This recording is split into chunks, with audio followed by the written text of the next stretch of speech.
Tin Tabernacle and the Gold Timor and the National Ballroom dance floor. There's something special in the soil. Something makes you ever loyal to Kilburn. At the Red Lion, the horses were changed. Eliza decided to walk the final half mile through pretty Kilburn, and she took mental note of the order of inns: the Cock Tavern, the Old Bell, the Black Lion, and of the distance to Kilburn Wells, where a young mother could take the waters.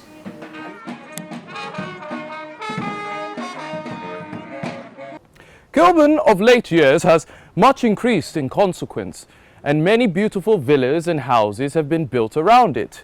The pleasant distance it is from London, joined with the constant accommodation of coaches, renders it a place much frequented by opulent persons who have town residencies.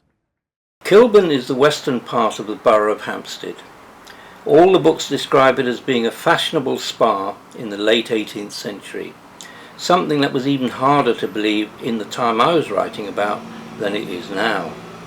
Then it was a rundown area of terraced houses. It was the home to so many Irish, it widely became known as County Kilburn. It was there, halfway down Cotley Road, that I found my ideal library.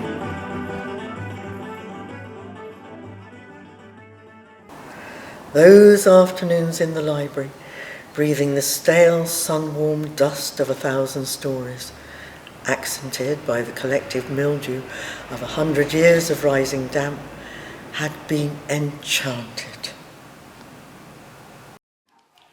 Lured by the whiff of old books, I hurried round there myself. I stepped in and stood amazed. The ceiling of the flat's main room, together with the floors and ceilings of the room above it, and the one above that, and the one above that, had been removed. The departed resident must have started in the attic by prising up the floorboards and sawing through the joists beneath them, and so on down from floor to floor. I saw no signs of the piles of timber that this operation must have produced. Perhaps they were sold to fund his travels. Grand. Well, I mean, it's a grand place to be. It's grand. Grand old Kilburn. The home of the London Irish.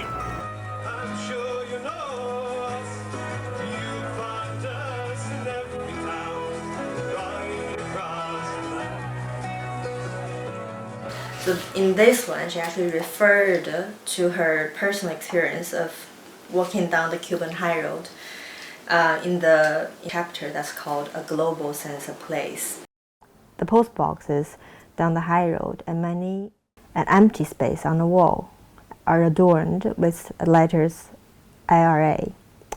Other available spaces are plastered this week with posters for a special meeting in remembrance 10 years after the hunger strike. The college had allocated him a bed-sitting room in a house beside a Chinese restaurant in Kilburn. The many rooms in the 6th-floor building were filled with Africans, Irish people, Pakistanis, and even a group of English students. The various tenants played music, smoked dope, and filled the dingy corridors with the smell of bargain aftershave alongside boiled goat, which odour, amongst others, caused the wallpaper to droop from the walls like ancient scrolls. Look up! Frank points to the facade of an old cinema building. It's beautiful, original art deco that. I nod dutifully towards the building and smile, for it's nice to be led, to be shown a different side of this street.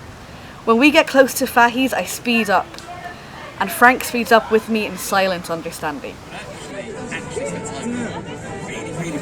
We shouldn't stay here. We have, after all, been warned.